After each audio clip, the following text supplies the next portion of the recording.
Good morning here from the Eastern Hemisphere.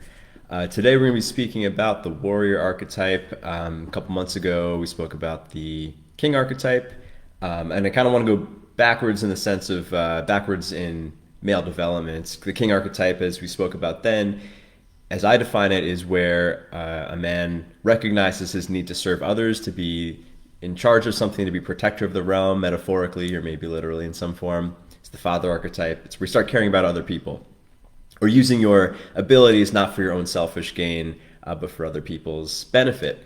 And it's a necessary stage of development. I think men need that to feel complete. But before that, in order to embody the King archetype securely and well, you need to connect with what we call the Warrior archetype, which is the phase of cutting your teeth. It usually spawns in adolescence of going out on adventures, doing things that maybe seem selfish or for your own, either your own needs or your own interests. But it's a necessary stage in order to be able of service to other, in order to be able to serve other people and to be a complete, secure man. You do need to experience this warrior archetype.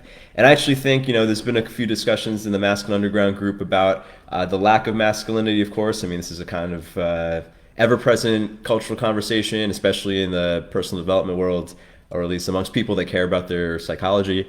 I think the warrior archetype is one that's gotten really muted in our culture, and a lot of guys are skipping this step. Like, they go from child mode into trying to be in charge of things, and you can see there's holes in that. You can see this in intersexual relationships. We're going to speak about this today. Before we jump in, a couple, announcement type things. I actually have a question for everyone listening, and a little public service announcement, and then a preview. So I've mentioned this a couple times in the podcast. I've had this thing where I don't like thinking about marketing. I don't like looking at stats. I kind of, I have a huge resistance to it, but keep getting notifications from Red Circle, which is where I host my podcast. I'm not plugging them. I'm no affiliation, although I do use the service, about how I should be looking for sponsors because my numbers have reached a certain point. So I actually looked at my stats recently, and it shows cities, right? It shows where I have the most listens, and always I've had a lot of listens in New York because I spend a lot of time. I guess that's why I have a lot of listeners in New York and LA and Sydney a little bit. I'm not totally sure about the Sydney. I know one person who listens to me in Sydney. But then I saw one of the top cities, actually the top city in the last couple weeks has been Eugene, Oregon. So I'm just curious. For anyone who's listening to the podcast, I'm curious who's in. I know one person who actually I think has been on the podcast who lives in Eugene, but they're the number of listens doesn't make sense. I don't know who in Eugene, Oregon, or Portland also is listening to me. So I'm curious if you are listening to the podcast and you're in one of these, if you're in Oregon. Hit me up. I'm curious to know who you are, or how I have so many listeners in these places. So you can hit me up on Instagram or Facebook, or I should be easily findable. I would love to meet you and just know. I would like to know who's listening. It's motivating to me. The other thing is with this whole thing about my artist marketer dilemma. If you do follow me on Instagram, I haven't posted in forever. I just started posting recently at the urge of my love and my friends who are. Well, I'll talk about that later. But most of my posts lately have been about getting off your phone. That's the only way that I could bring myself to post. Basically, little public service announcement. If you're watching this on Facebook, if you're watching the recording especially, or if you're on YouTube, I know this is going to be terrible for my YouTube analytics, but I highly, highly urge you, if you're going to sit here and listen to me talk anyway, how about you go into the show notes or the description, find the link to the podcast, put in some earbuds, and listen to this episode while walking. There's no reason why you should watch me on the screen. There's no why you should be sitting on your ass right now. I'm thrilled that you want to look at me on the screen, but how about you go do some push-ups, stretch, do some pull-ups, do some yard work, whatever, right? When I listen to podcasts, that's what I do. I stretch, and then I do pull-ups every 5 minutes. And I was actually thinking, given this is the Warrior Archetype episode, I was actually thinking about having someone edit in a wood block sounds. Every 5 minutes you could get up and do some pull-ups, but I figured that would probably be annoying, so I'm just gonna urge you to whoever watches the videos, try the audio version instead and do something with your body. I feel very strongly about this, even if it makes my internet presence whack. Final thing, so this episode, it's a big topic. I'm actually going to split half of what I was originally planning on saying here to next week, because there's a lot to say about the warrior archetype. And today we're going to focus on the independent virtues, like the self-directed virtues attached to the warrior archetype. There's a lot of other aspects of the warrior archetype that has to do with relational situations, specifically male-to-male bonding. Like if you caught the king archetype essentially, especially when it comes to the social realm, is the king is the father of the unit, right? The king is in charge of things. When you're embodying the king archetype, you are leading, you are making decisions on behalf of, you're protecting, you're guiding. The warrior archetype has a social aspect, which is more of the peer-to-peer connection. And for men, or in masculine, testosterone-driven environments, the warrior archetype is how men bond with each other and respect each other. And it's a different take on, it's not the dominance hierarchy exactly, it's more of a peer, it's how men learn to respect each other and trust each other. But that's a whole other thing, so we're going to save that till next week, speaking about tribal virtues, male-to-male dynamics, not in like a dominant sense, but in a more cooperative sense. And I'm also going to speak about how to start men's groups there, because that's been a topic that's come up periodically in the Masculine Underground forum.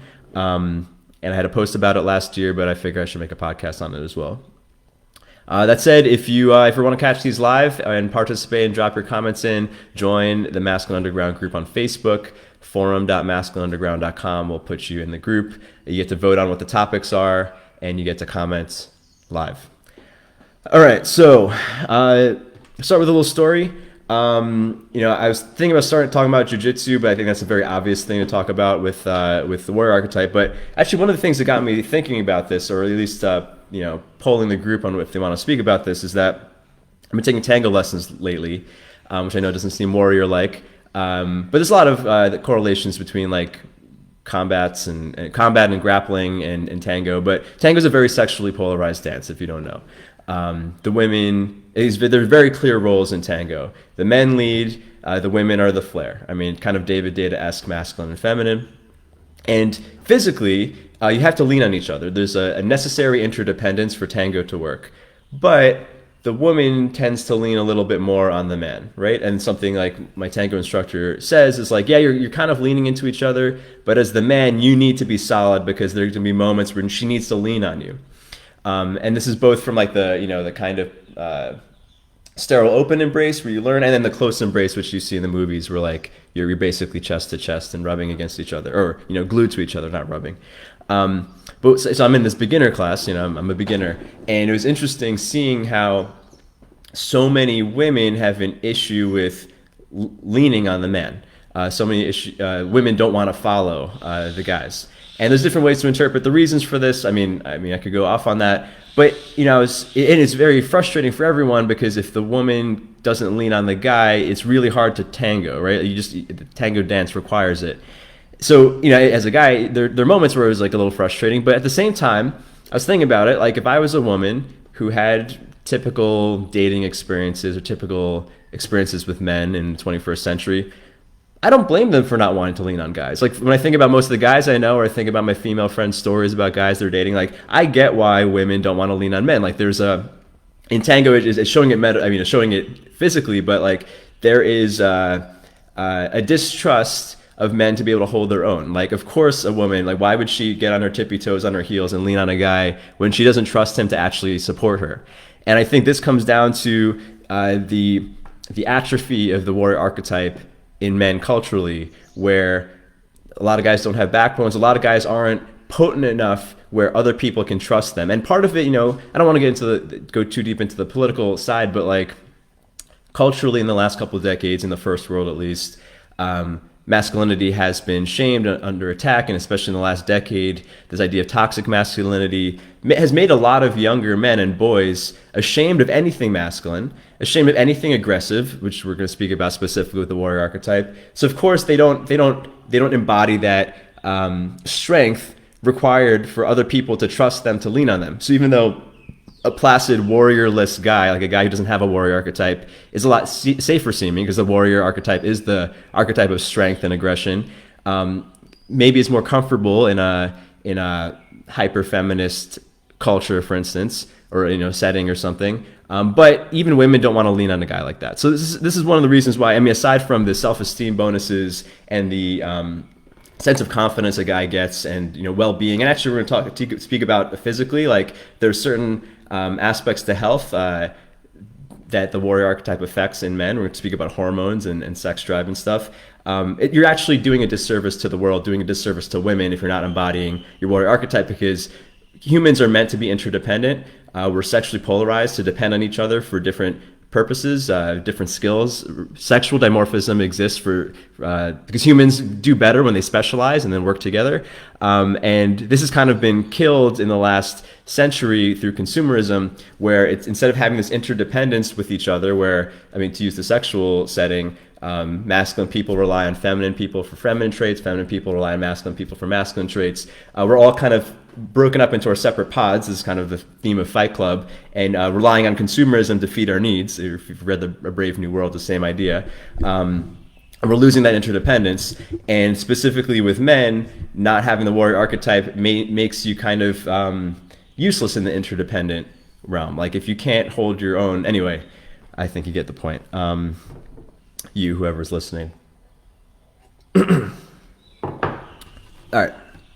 So the warrior archetype is the archetype of independence. It's where men cut their teeth.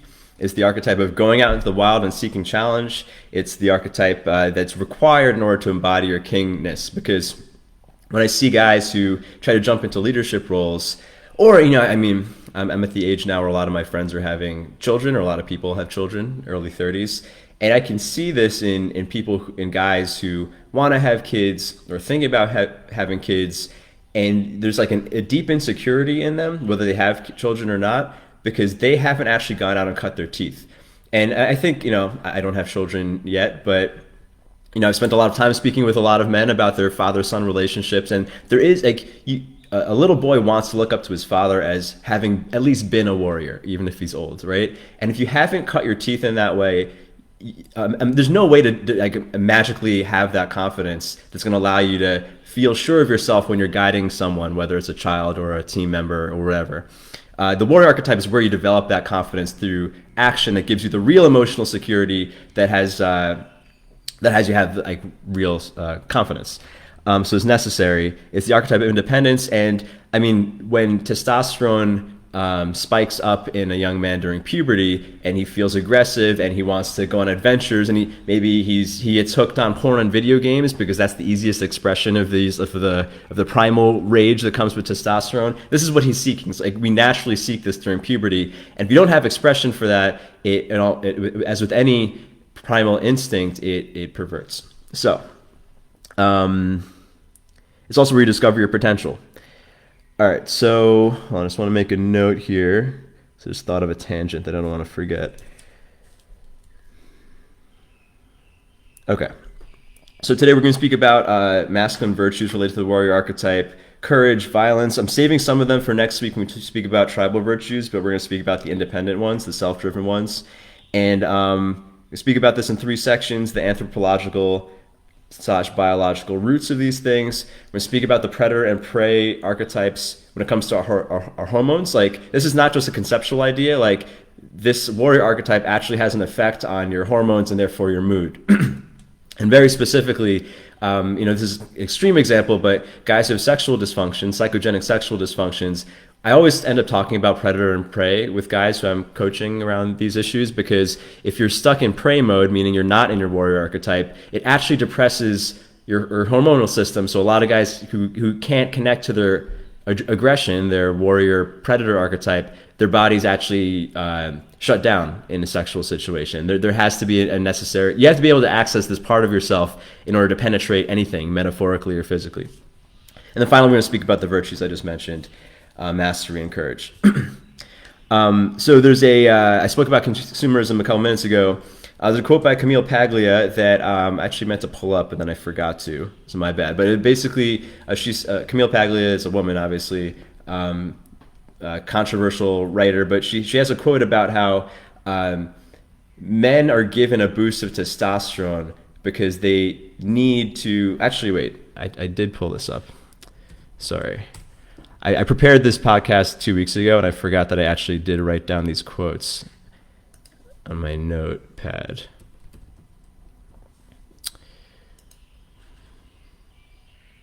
Oh yeah, here it is. Okay. All right, Camille Paglia said in her book, Free Women, Free Men, masculinity is aggressive, unstable, combustible. It is also the most creative force in history.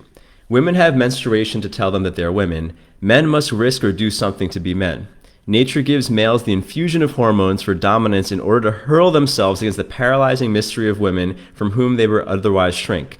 The more dominant the male, the more frequently he contributes to the genetic pool. Nature rewards energy and aggression. So this ties to what we opened with. I mean, in order for women to feel safe in leaning on you physically or metaphorically, you have to have that strength. In order for you to have the impulse to do the hard things that make you useful to society, you have to have this warrior archetype. I mean, it's a controversial statement, but like, yeah, I mean, men are expendable. Males are expendable, right? It only takes one man to repopulate the earth. So the ones who are valued, whether genetically or emotionally, are the ones who are willing to do the hard things that make them valuable to the group, right? Just because you have a Y chromosome doesn't mean you're useful. Genetically, women are always useful because they have a womb, and wombs are valuable and scarce. But as a man, if you're not contributing by doing the hard things that testosterone is for, you're kind of useless. And it's not to be hard on men, but it's just like, and especially in today's day and age, it's harder and harder to find necessities for testosterone, right? Such as this brings us into our first point. So, in pre-agricultural society,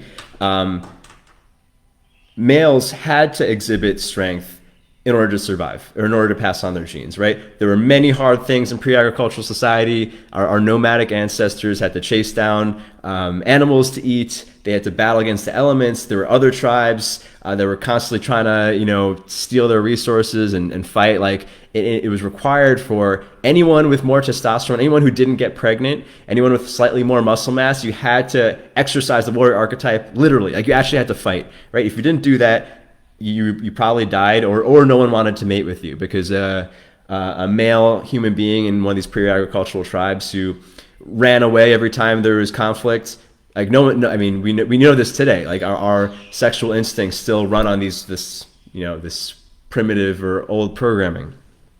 So yeah, the male instinct and testosterone essentially is to take on and defeat anything, any sort of opposition. So the hard parts of nature, prey that wants to not be eaten, predators who want to eat your children, and enemies, right? 21st century man doesn't have these necessities, at least in the first world, right? None of us, I actually want to get Jack Donovan on the podcast. I just read his book. And actually next week's episode is largely influenced by his ideas. So Jack Donovan, if you hear this, I want to talk to you. We're speaking about the perimeter. Like once upon a time, these tribal groups, the perimeter was right there, right? I mean, like the physical perimeter. If you lived with 150 of your kinsmen, the perimeter was like the edge of wherever your tents were, and like the males had to keep an eye on it and defend it from predators and enemies. Now, let's say if you live in the United States and you're not in the armed forces, if you're not in the police force, the perimeter is so far away from you physically that you can't. It's kind of hard to conceive of it. Like if you live in a city. In the United States, and you live a cushy latte lifestyle, you don't even know where the perimeter is. Like this idea that there are people who have to defend the United States from attackers that allow you to sip your latte in peace and not have to carry your own weapon or ever think about your safety for the most part. That is a huge luxury, and it's very unnatural. And while I'm not trying to glorify the violent past of human beings. I mean, I'm glad that I can be sitting here and talking to you on a Facebook Live or whatever, however you're consuming this, and I don't have to like carry my sword around. There is something that, I mean, men have evolved specifically for this. So if we don't have this outlet, this part of our nervous system, it's like it's the type of feeling that a woman with a biological clock, her biological clock gets. Is like there's some part of her, it might not even go along with her ego, like some part of her wants to fulfill her instinctual destiny. Not to say that women should or men should do anything, but our emotions are still tied to this old programming, this over 30,000 years old. Like this is like our attraction to other people is based on this. Our emotional well-being is based to this. So for the 21st century first world man, it's hard to find this opportunity for danger, but we all seek it. And I am saying this as a definitive statement. I know, people would argue with like, how could you say this generalization? There are feminine men who are naturally feminine. Like, actually, I had this great, I've been having this like semi-debate with a female friend of mine we were talking about drag queens a lot. And I think like, if there's any evidence of people having archetypes that maybe, don't exactly fit their body, like drag queens are my example. Like, I know a few drag queens, and if you ever meet a drag queen and spend time with a drag queen, like a real drag queen, you can see like it's a person in a male body who clearly has a woman archetype, right? I mean, drag queens are women. They're even more feminine than most women, and they happen to have a penis, right? So like I have no issue with that. In fact, I want people to express the way they are. But for someone who is a typical straight guy, a guy who has an androgen system, you're only doing a disservice to yourself by trying to act like you don't have these potentially violent or aggressive impulses. Like any young man or man who's drawn to video games or porn or sports, like this is your pre-egoic self that wants expression, right? Guys are into sports typically, or into strategy, or this is the androgen system. This is your testosterone system that wants expression. And it gets expression through conflict. Because when we look at pre-agricultural society, and we look at the masculine testosterone-driven traits and the feminine oxytocin-driven traits, they both have their functions, right? We've spoken about this in many other episodes. Like both of these modes have a need of expression in human beings. And for everyone, like this masculine side and feminine side is important, but as a man who has more androgen receptors and oxytocin receptors, you get more benefit from the male expression. And specifically when it comes to function, in our pre-agricultural ancestors, at least as far as we can tell, there was a time for both, right? In times of scarcity, where resources were slim, where two or more entities were competing over the same limited thing, whether it's, let's say, chasing down a prey animal. The prey obviously wants to continue living, and the predator or the human wants to eat it. And both need their outcome to happen for survival, and they both can't possibly happen. Like the prey can't survive and the human can't eat at the same time, right? So that's a moment, like that's a scarce moment where it's impossible for everyone to get their needs met, scarcity. Where testosterone is king, right? Same thing with enemies, like two tribes fighting over a plot of land. They both can't have the land, right? Or maybe there's not enough resources for all the humans to share it, right? There just isn't, so they have to fight. That's what testosterone is for. Or in modern day business, and I think the business world is changing with the internet and skewing feminine as well, which I think is one of the reasons why boys are suffering in school and stuff like that. But testosterone is for scarce moments, but there's a lot of times in human existence where there's not scarce moments, like where there's an abundance. Your tribe finds a giant strawberry patch where there's like way more strawberries than the people need. There's no reason to be in testosterone mode, right? You might as well flip into nurturing oxytocin mode. And if another tribe comes, like, hey, there's plenty of strawberries for everyone, and you share. Right? There's situations where each mode of behavior is useful. So anyway. In a situation, and I think this is one of the cases with the modern world, where we live in the most abundance ever in human history in the first world. Like, even if you're poor, most poor people in the United States still don't have to worry about starving to death, right? Like, starving to death is quite rare in the first world compared to history. Anyway, so the challenge to the modern man is finding those opportunities to danger, finding those scarce moments in a way that's constructive. And I would argue that when guys when people attack toxic masculinity and have all these examples of guys doing insecure things, most of those things are insecure because the guy can't find a healthy expression for his warrior archetype, for his aggression. So anyway, men need to find something related to danger. They have to find environments or scenarios where there's some sort of scarcity, where they actually need to use their inner hammer. The inner hammer has to hit something. If it doesn't have a function to build a house for the tribe, or to bop a prey animal on the head and feed it to the children, it's going to find something. And then movies like Fight Club hit on this, where we don't have wars to fight. There's this lack of necessity of masculinity. The more and more abundant the world gets, and this is one of the reasons why men have this is an increasing rise in male self-esteem issues. And whatever. And, if you look at, because we're running on over 10,000-year-old programming here, right? Our nervous systems haven't changed to match the fact that we have cell phones and Whole Foods and all that stuff. And I made a note here, new market.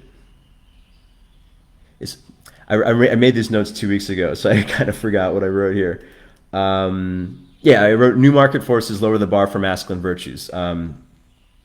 You actually can get away with not being much of a man in today's day and age. You don't actually have to be strong. There's a lot of guys who are spineless who can get away with and survive. And even with our cultural climate, they might even be seen as they might even be liked. Whereas like other societies would really, like if you think of like ancient Sparta, a weak man would be ostracized and kicked out. Nowadays, in a super liberal environment or a very feminist environment, a weak man might be celebrated, but still no one's going to want to fuck him, right? Because our sexual attraction still runs on this Paleolithic nervous system. I just made a note about looking at like the MGTOW people. If you listen to this podcast, I have a strong disdain and contempt for MGTOW.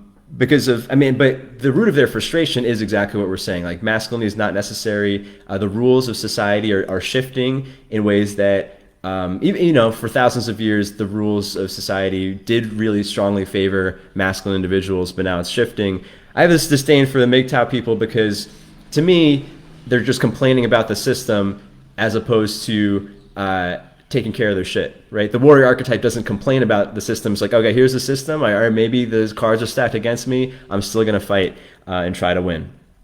Okay, so shifting gears here I'm going to talk about predator and prey. I also want to mention this quote. So a lot of this frustration that I think a lot of guys feel in their disconnection from the warrior archetype is shown in mythologies and fictions that stimulate us. So I bring up Fight Club all the time. Fight Club obviously talks about consumerism, and there's all these quotes from Fight Club about like how men of this era don't have wars to fight and whatnot. We're the middle children of history. But I just want to bring up this quote from Breaking Bad.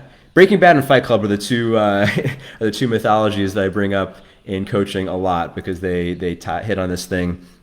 This is a quote from, I forget what episode, but it's where Walter White, spoiler, he sells drugs. He's a meek, warriorless professor who has cancer and sells drugs to feed his family. Then he becomes a badass. He breaks bad. That's why it's called Breaking Bad. And there's a scene where his wife is worried about him getting shot because a colleague just got shot, and she wants him to turn himself into the police. And he says, "You clearly don't know who you're talking to, so let me clue you in. I am not in danger, Skylar. I am the danger. A guy opens his door and gets shot, and you think that of me? No. I am the one who knocks." So this is where we're going to the practical application. We're not going to talk about hormones because this quote very much encapsulates the embodiment of the warrior archetype. He is not the thing that runs away from tension. He's not the prey. He's basically declaring that I'm the killer here. And it's like a dark iconic moment in the Breaking Bad series because his character has changed. So I want to talk about predators and prey. Because I feel it's very important and I love archetypal psychology, of course, but it's very important to ground this in the body. Our emotions are tied to our hormones to really know what we're talking about, so we don't just like float off in airy fairyland, which I think is one of the main issues with like a lot of the cultural discussion around masculinity is a lot of people are coming up with like these ungrounded ideas that have nothing to do with material reality, and material reality we can see in our bodies. So I'm actually going to reference a different type of source. If you do follow me on the interwebs, I got really into kettlebells last year. A little plug to Pavel Salsulin's book, The Quick and the Dead, and he references, from a fitness perspective, why it is healthier to have the hormones of a predator. He says, reading straight from his book, "Prey is stressed, predators are not. Stress and adrenaline exacerbate the free radical damage initiated by lactic acid." Just basically saying that when you're in prey mode, when you're in stress mode, it's actually damaging to your body. And one way to understand this is like, if you're a rabbit and you're in a scarcity moment where, let's say, a fox is chasing you and the fox wants to eat you, you want to not be eaten, you might as well spend every bit of energy you have to get away, because there's no reason to save anything for your well-being if you're about to be eaten. Great, you're blissed out and you're happy, but you just got eaten. Well, that's the end of it. So prey animals have a huge adrenaline response. Adrenaline is damaging to the body. Frequent adrenaline is not good for the body. It can cause oxidative stress, as I just read. It's not good, but if you're about to be eaten, you might as well spend everything. You might as well waste away all of your energetic resources to save yourself. Whereas for the predator, that's not true, right? If the fox is chasing the rabbit and it misses, the rabbit gets away, it's not beneficial to the fox to have wasted all its energy or to have spent energy in a way that is now damaging to the body, because the fox has to go chase another rabbit, right? The rabbit just needs to get away. And there's actually, as Pavel references in the book, when a prey animal gets away, some prey animals and certain fish, like the way that their energy systems work in their cells is that if they sprint, they physically can't move for hours. It's like they've spent all of their energy and they have to hide under a rock and like not move for a while. Like that's how prey animals have evolved. Whereas predator animals have a different kind of system that replenishes faster, because if you're a lion or a shark or a fox or something and you miss, you have to go chase something again, right? So predators have to have a better sense of well-being, because there's no benefit to the predator to spend its well-being on catching one meal. So he was saying that as a human being, I mean, he's talking from a workout perspective, you have a lot more benefit as far as your longevity, your emotional health, your hormonal health, if you train to be like a predator, which is why all of his workout programs are based on not maxing out necessarily. So the difference between predator and prey hormonally can be seen in noradrenaline versus adrenaline. Adrenaline is the hormone of fear. Noradrenaline is the hormone of aggression. He writes, high concentration of adrenaline almost doubles the mitochondrial damage by free radicals. So it just said, if the body is efficient, if you're about to become lunch, why worry about accelerated aging? He lists certain ratios of adrenaline to noradrenaline. Like rabbits have a 50-to-1 ratio, so they have a lot more adrenaline than noradrenaline. Rabbits have almost no aggression. Chickens are 10-to-1. They're kind of predators sometimes. They do. I mean, I have chickens. They're kind of vicious. Humans are 5-to-1 typically, and lions are 1-to-1.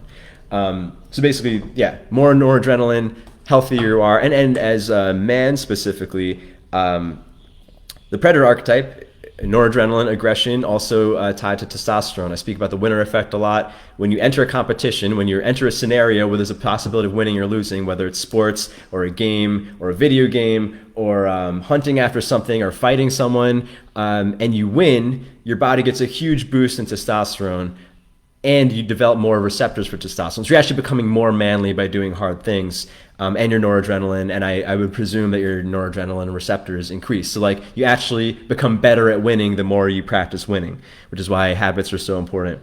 I was thinking, because so I watch Planet Earth a lot, or actually when I lived in New York, the thing I would always do with my roommates is get high and watch Planet Earth. And it's funny because there are all these, if you watch Planet Earth, any nature show, they're taking footage from nature, but they script it in a way that there's a storyline, which makes it very engaging.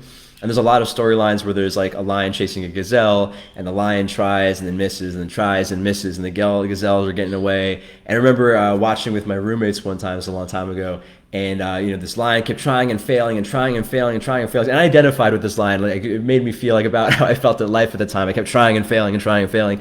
And then finally, the lion goes after it, and it gets to the gazelle. And I was like, yeah! And then one of my roommates was like, no! Because he identified with the gazelle, and I identified with the lion. It was just, I don't know, a random anecdote, but there's a lot of people who... I meet a lot of guys who I think are cultured in a way that they identify with prey. Like even when watching Planet Earth, just watching these animals in Africa on a screen, they've so taken on this prey archetype that they identify with it on the screen. And I'm going to go out and say, I don't think it's healthy for any typical guy, right?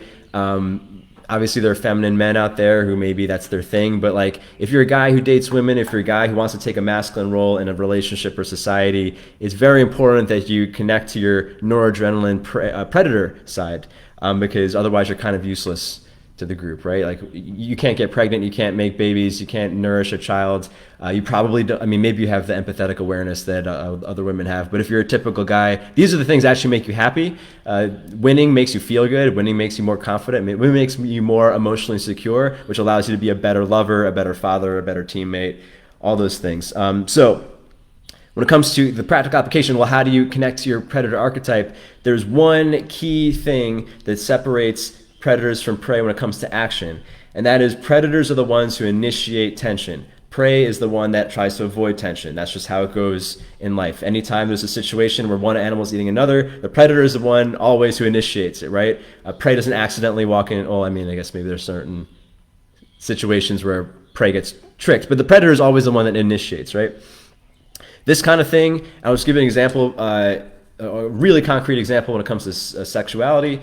A lot of guys reach out to me about the psychogenic sexual issues, like guys who, through anxiety or some sort of mental association or shame, they have some issue when they get in bed with someone they want to have sex with, like they can't get it up or they come too soon, whatever, right? I always bring up this idea of predator and prey with these guys, because assuming that they don't have like a physical issue, right, which you can figure that out. If you get morning wood, then your parts are fine. It must be mental, emotional anxiety. Almost all the time when a guy has an issue like this, he's taken on this idea that he's afraid of what might happen, like at whatever point that he has an issue, like whether it's when the clothes come off or whatever. Like every guy has every guy with this issue has a certain point in a sexual interaction where his body shuts down because of his fear, his shame, his avoidance of humiliation. And then if I go play by play with a guy on his recent experiences, you can see there's a point where he switches into prey mode. I've met a lot of guys who have this issue who, like, going on dates, they feel confident and everything. Maybe even in foreplay, they feel confident. But at a certain point, maybe it's whatever point they had an issue. Maybe a guy had an issue one time in an early sexual experience, and then every time he gets to that point in a sexual interaction, he switches to prey mode and everything depresses, and then he can't get it up. Like his testosterone probably dropped, right? We're not testing his levels, but that's we can assume. You can see it in his behavior. So every time when I tell these guys this, I mean, there's the vulnerable side, which I've talked about on the podcast many times. Like, speaking about how you feel is a very brave move. I mean, maybe we won't associate talking about your feelings with the warrior archetype, but there's a bravery that comes with putting yourself out there, which we're going to talk about in a second, about danger. But another thing is, like, actually initiating the tension, right? If you are the one initiating, some part of your unconscious recognizes, oh, I'm the predator, right? Actually, I mean, with being vulnerable, you're the one entering tension, right? If a person comes up to you and says, hey, tell me your secrets, and you say, okay, I'll tell you something, like, of course that could be vulnerable, but it's a very passive vulnerability, which I would argue keeps you in prey mode, right? As opposed to, like, hey, there's something I gotta tell you, whether it's, whatever the vulnerable statement is. Or if you have an issue with sexuality, entering sexuality is an experience of tension for you. But just the fact of initiating flips something, because a lot of guys with, let's say, who have ED issues, who have psychogenic issues with this stuff, will say, for this a million times, I've experienced it myself, it's like, with someone you don't care about, and this maybe sounds bad, but the woman you don't really care about, everything works fine. With a woman that you really like and whose validation matters to you, that's where everything depresses. Why? Because the guy now hesitates about entering. There's some stakes. He's afraid of the outcome, so he becomes passive. And when you become passive, your adrenaline increases. You have all these thoughts about, oh my God, I hope this works. Like, it's like this this fear of uncertainty, this fear of the unknown outcome, and you go passive. And maybe because you've led the interaction until then, she comes to you, but your body is depressed because you're now in prey mode. You're like, oh, I hope this isn't too bad, right? Which, obviously, if you're thinking this way in a sexual experience, there's no way you possibly can have a good experience, right? As opposed to, I'm going to put myself out there. Maybe it'll work. Maybe it doesn't work. Maybe I catch the rabbit. Maybe I don't. Maybe we have an amazing intimate experience. Maybe we don't, but I'm going to push it forward, right? That's part of the masculine. It's part of being a predator. And I know when you use the word predator in sexuality, it's like, oh my God, taboo. But I mean, I hope you understand what I'm saying. Like, the predator is the one who initiates tension. The predator is the one who leads, which goes back to tango. One reason why I love tango is, like, it becomes very clear, like, when actually two people, a man and a woman, really sink into their roles, everybody feels so much better, right? Even the women who are initially afraid to lean on men, who are afraid to, like, be led, when they actually allow it, they feel so good. The man, even a guy who thinks, like, oh, I don't want to lead people around, but he actually starts to embody it. Like, oh, I can actually support this woman's weight and I can guide her in a way that feels good to both of us. They always feel better, right? These are beyond cultural constructs or your ideology. This just makes people feel better. I mean, assuming you're a masculine guy and a feminine woman, obviously not everyone is, but I think most people are, which has nothing to do with sexual orientation either. Anyway. What was I saying? Oh, the last thing on the hormones is we spoke about adrenaline, fear hormone, cortisol, stress hormone. Cortisol and testosterone, the male sex hormone, share the same precursor hormone. It's called DHEA. It's a precursor. I don't know if that's the right term, but it's a molecule that can either become cortisol or testosterone. So if you are spending your time on anxious thoughts, if you're taking this passive role in worrying and being in fear mode, you're actually spending your raw material that would become testosterone. So like being anxious actually makes you less manly because you're wasting what would become testosterone on fear. So it's important. It's important to, and you know, there's a lot of people who just will say like, oh, we'll meditate. All that stuff is great. Like being Zen is great. You know, inhibiting the fear cortisol response is great. But a more active way to do it is to initiate tension, whether it's like going on stage and giving the public speech you're afraid of, asking out the woman that you're nervous about rejecting you, whatever the thing is, right? Confronting the tension tricks you into actually feeling that way. It'll put you into predator mode. Anyway. Something that I think people learn a lot when they do combat sports, which is why I recommend jiu-jitsu to everyone. Last bit on this, Aleister Crowley has the famous line, "Do as thou wilt." The warrior archetype, and the reason why the warrior archetype is associated with toxicity or is often shamed, is that yes, when a man is potent, when a person is in their warrior archetype, who has access to their aggression, who has access to confidence and power and the willingness to initiate tension, yes, they could do things that are not good for people, right? Like there are people who are actually sexual predators who harm other people. There are bullies. All of this is also warrior archetype. I would argue there's warrior archetype that is insecure because it doesn't have a need met, right? If you look at bullies, typically most children who bully are doing it because they're being bullied in a sense by their parent, or maybe they have an abusive parent, so they take it out, they balance out their emotional books by taking it out on someone else. Arguably, this is why anyone who's ever an asshole to anyone else is just trying to externalize the pain they got from someone else. I mean, the greatest thing you can do from a compassion standpoint is take someone's shit and not pass it on to other people, right? It's much harder, much easier said than done. But in order to have any sort of potency to make this useful, right? Because like the reason why culture has shamed masculinity recently is because they take all these examples of insecure expressions of the warrior archetype, of aggression that's not constructive, right? I mean, this whole episode we've been speaking about constructive aggression, fighting bad guys, killing prey animals to feed your children, fighting against the forces of nature. But if you don't have a necessity for that, right? And you actually can see this in mythologies like Star Wars, or even in Lord of the Rings with Boromir. Like you have these warriors who are completely selfish, and like they often have a character arc where they recognize that their gunslinging ways can be used for the benefit of other people. They can actually exercise empathy. You can see like that's their big transformation. But prior to that, these types of like anti-heroes have this warrior aggression, but they don't have a positive outlet for it, so they end up doing it in a self-serving way, which often can harm other people. They become a thief or whatever, a marauder. But you have to have that selfishness first, otherwise you have no potency. So culture is like kind of muting masculinity in people because they're like, well, the safest thing to avoid toxic expressions of this is to basically cut off everyone's balls, right? If everyone is impotent and doesn't have a metaphoric weapon, they can't hurt anybody, but they can't be useful either, which is why, and also when we go back to sexuality, this is why a lot of women are increasingly disappointed in the bedroom.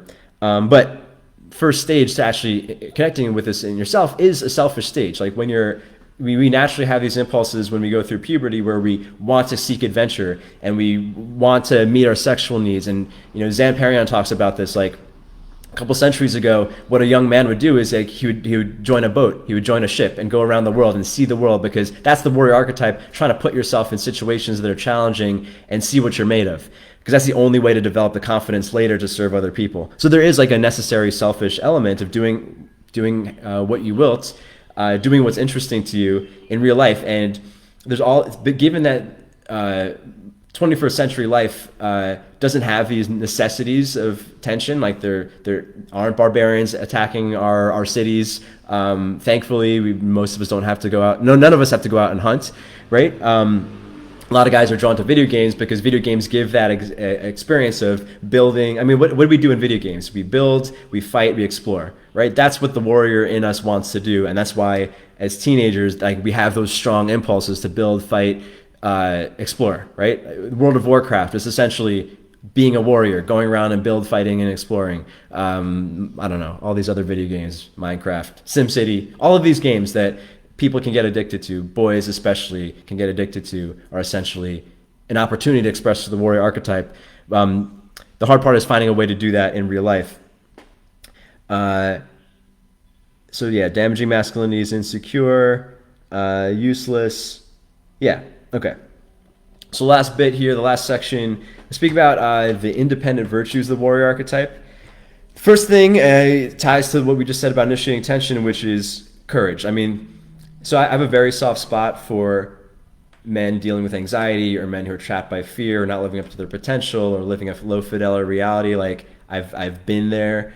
That kind of stuff actually makes me emotional more than anything else, and I have a lot of respect for any guy who's confronting his demons. The one thing I don't respect, and the one thing that it's like the one thing that will prevent me from working with a guy who's asking for coaching, is if he doesn't, at the very least, idealize courage. Right? It's okay if he's fearful. It's okay if every time he tries to do the hard thing, he gets shy, and we can work on that. But if he makes excuses for, like, oh, I didn't need to do the hard thing, or like, oh, there's no reason to be courageous and face my fear. I mean, there's no helping a person like that. So like, I actually kind of have a disdain for that, because even some of the most fearful guys I met can at least think like, well, at least I want to be willing to go into battle. Because essentially, a lack of courage is a selfish in a bad way, selfish desire for self-preservation. Whereas we spoke about when we opened up the Camille Paglia quote, like, men are expendable to a sense. Men have to do things to prove themselves as men, and that means confronting death, right? Courage essentially is the willingness to die. Even if you're talking about courage with something that, in modern day life has nothing to do, like, giving a bad bad presentation and failing at your public speech isn't going to kill you, right? Nothing really bad's going to happen, but we have this fear because at one point in our human existence, anything that had emotional tension had the possibility of preventing your survival. Actually, I had this chat with my love about. We were talking about I'm in a new relationship. We've been talking about our past relationships, and she was speaking about, like, her number one issue with guys she's dated before is that their unwillingness to initiate. Essentially, what we talked about the predator archetype. Like, they have this passive role towards life. They're unwilling to bring up the hard conversations. They're unwilling to take care of business, logistical stuff.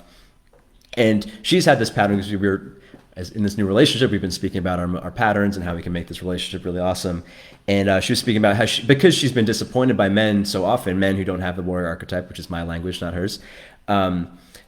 She's gone out of her way to, like, make things easier on guys she's dated. Like, she's coddled their ego. She's hidden her disappointment when she's disappointed. And I think a lot of women do this. A lot of my female friends say this, like, oh yeah, like, I kind of knew he was going to let me down, so I just acted like it didn't matter. I pretended not to care. I gave him a compliment anyway. And I'm like, no, don't do that. I was telling this to my girlfriend, and then also all my female friends. Like, that's the worst thing you could do for yourself, and the worst thing you could do for men, because now you're giving him a false sense of reality.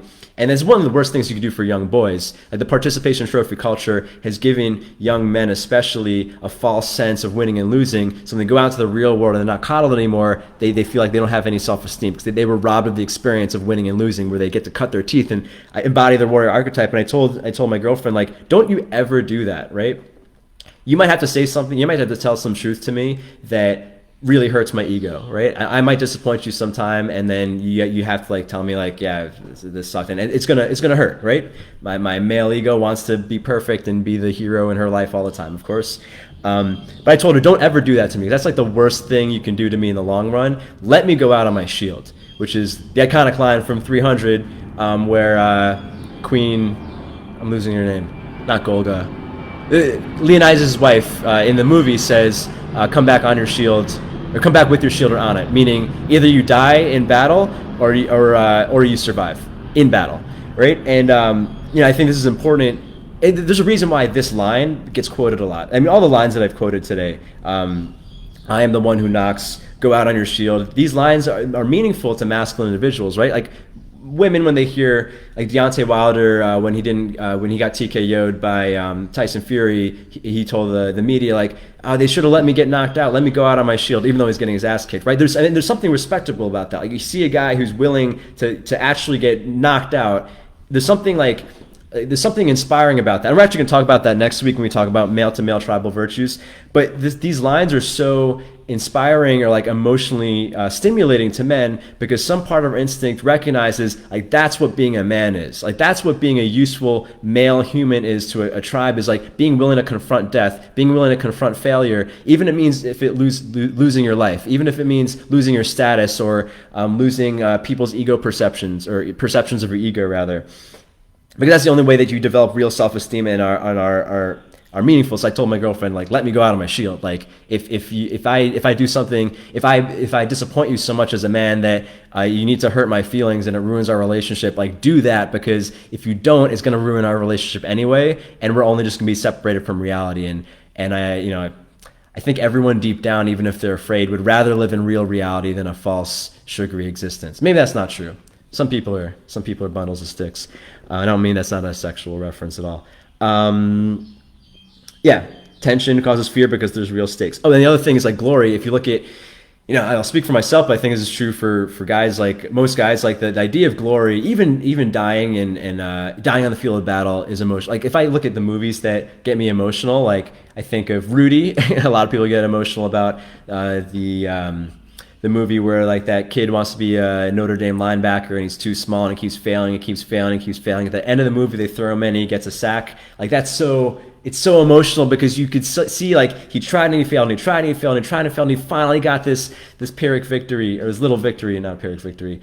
Or like the movie Glory with Matthew Broderick and Morgan Freeman about the first colored regiment in the Civil War. They got shit on by everyone, all this racism, and they ended up losing their final battle. They ended up getting massacred by the other team, but they died on that hill. And like just thinking about that, or 300 is another example. Like there's something that is emotionally stimulating to anyone with an androgen system, anyone whose mood and behavior is affected by testosterone, a masculine individual. This is so stimulating because deep down, no matter what your ideologies are, deep down you know that this is what being useful as a human being is. I would compare it to.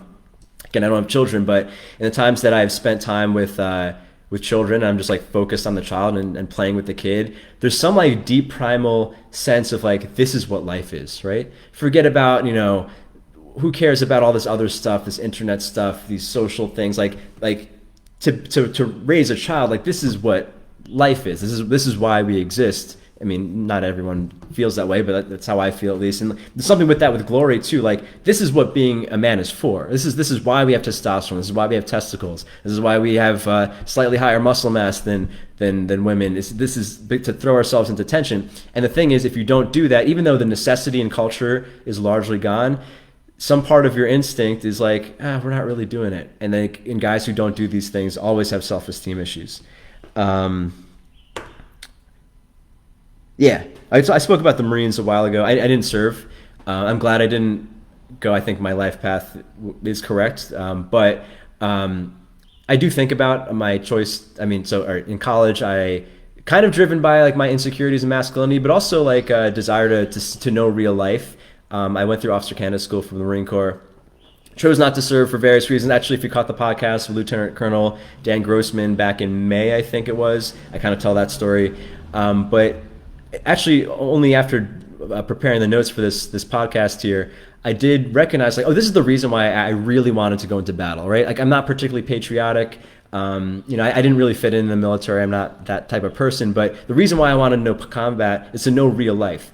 In the first world, and especially I felt this in college, like there's something so fake about modern university, like where you're preparing for this like very artificial version of adulthood, which is so different than what we've evolved for. It just feels fake. I mean, this is what is highlighted in Fight Club, like a guy who works this boring ass office job that has no real impact on society just to collect IKEA furniture or whatever. Like there's something that just doesn't feel good about it, as opposed to like real life. Not to say I'm not justifying war or violence, but like that is real life. Like if someone is invading your territory and is going to kill your family, that is real life to go up against it. And like again, I'm not trying to glorify more violent times in human history. But in those times, even though there's a lot of stress, there's a lot of anxiety, there's a lot of uncertainty, people died all the time from infections, men back then didn't have the self-esteem issues that men today do, or men who did either manned up and like found a way to embody that, or they got killed off pretty quickly. Now we have this coddled society, our latte culture, where a guy can be so disconnected from primal male virtue and still survive and still have a cushy, overly comfortable lifestyle, which only increases his self-esteem issues, which is why I think there's so many pill addictions and all sorts of male anxieties that didn't exist in previous millennia. Because if to be in this coddled like adult child baby university situation, it's like being a vegan tiger, right? Like it's not natural. So there's something that just doesn't feel right, even if it's comfortable. I don't know if tigers would be comfortable vegan, but all right. So the last virtue I want to speak about is the idea of mastery. Courage is the willingness to enter tension. Mastery or competence is the ability to actually handle tension. Like it's great to be willing to take on the invader, but if you are completely impotent, like physically, if you can't actually do that, if you keep chasing the buffalo and you're just too slow and you can't throw the spear or whatever, well, that's not. I mean, you also need some ability, which is why doing hard things and accomplishing them gives us such a big benefit to people, but anyone with an androgen system, specifically the testosterone system that gets this boost. Because as we mentioned in the beginning with the tango example, sexual polarity exists for interdependence. Interdependence is being replaced culturally by consumerist independence, but that's why people feel bad, right? We live in New York City, where I used to live. Everyone lives in these individual boxes on top of each other. People barely interact. When people meet on Tinder, there's like this fakeness that exists, at least in the beginning, or sometimes lasts entire relationships. Interdependence requires the man to be able to hold his own weight. And we're going to talk about this more with male-male relationships, but with a sexual relationship, like if you can't support the woman's weight, you are useless, which is why this mastery matters, right? It's great to want to be a good tango dancer, but you actually have to practice and become good. It's great to want to build houses, but you need to know how to swing a hammer. So in addition to being willing to face failure is also being able to put the time in to be good at something, right? Again, mentioning Tyson Fury, he spoke about this on Joe Rogan about how he was in this deep depression after winning the heavyweight championship, gained 100 pounds or something. And his way of getting back wasn't taking antidepressants, wasn't even talking about his feelings, which maybe would have been good for him, but it was setting a goal and doing it and remastering his skill, which happened to be boxing. Yeah, and I think the draw to video games, the reason why video games are so addicting is that they are built in this artificial world to level up, right?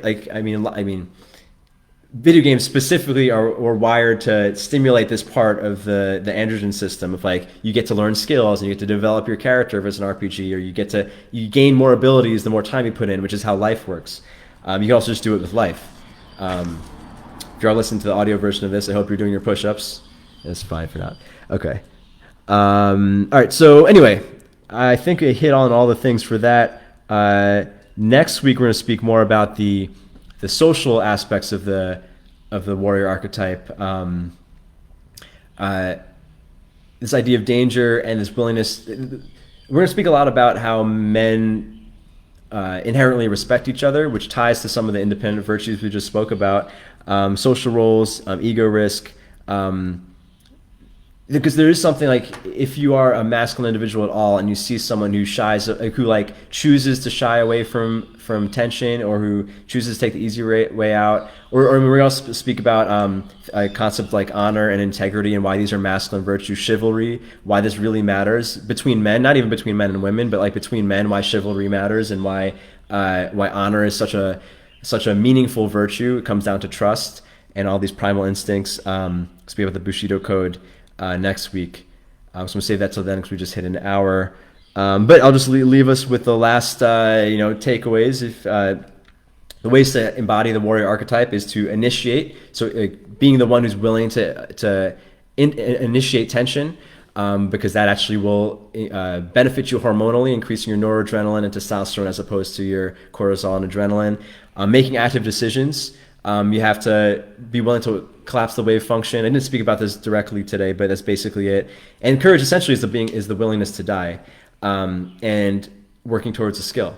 Developing competence at something is how you develop that male self-esteem, because again, all of the expressions of what people are calling toxic masculinity, in my opinion, come from men who have this like hormonal or instinctual need to express their testosterone-driven instincts, but they haven't, maybe because of their development, maybe because as teenagers, the phase of life where this is supposed to develop is during puberty, when your testosterone spikes. That's why like boys want to do hard things or risky behavior, and we can judge this as like, oh, male ego wants to show off, but there's a reason why. I'm gonna go a little less, my last little rant. There's a reason why.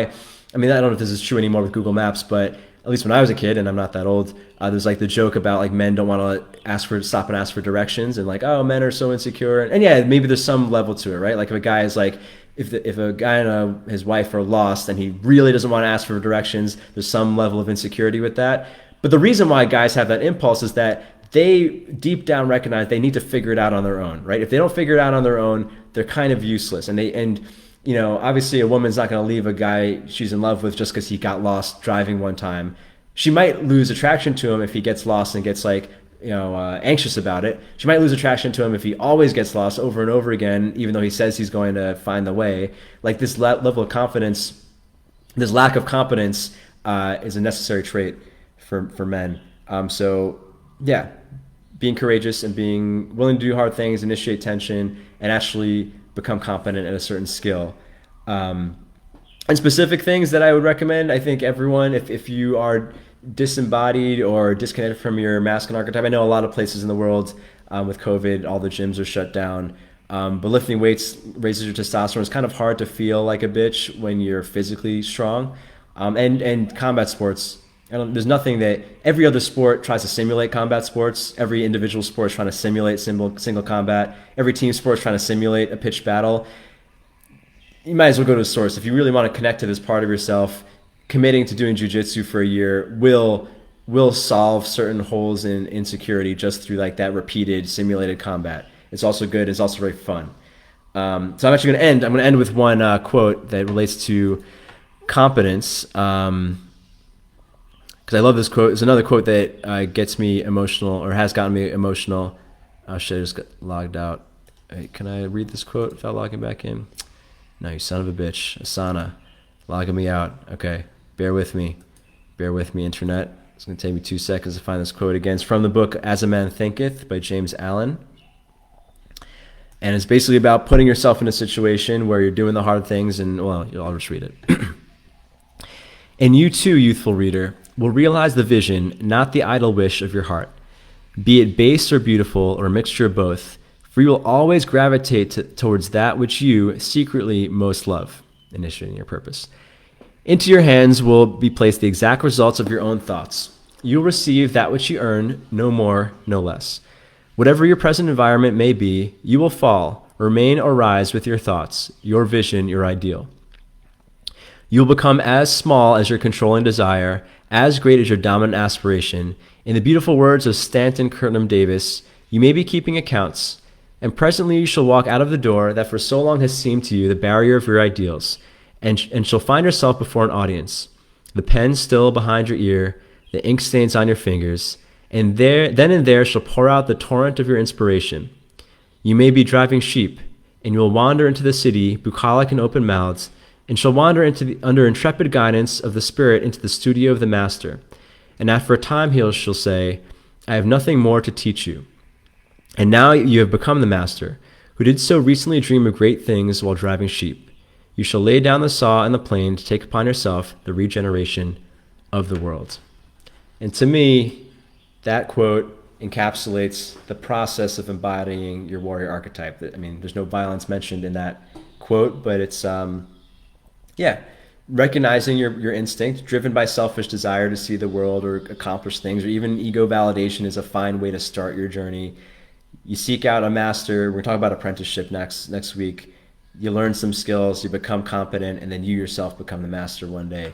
And this is a necessary element of male self-esteem. Anyway, next week we're talking about tribal virtues. We'll see you then. If you have any questions, join the Mask Underground, and I can address that in the next episode. All right, later, next week.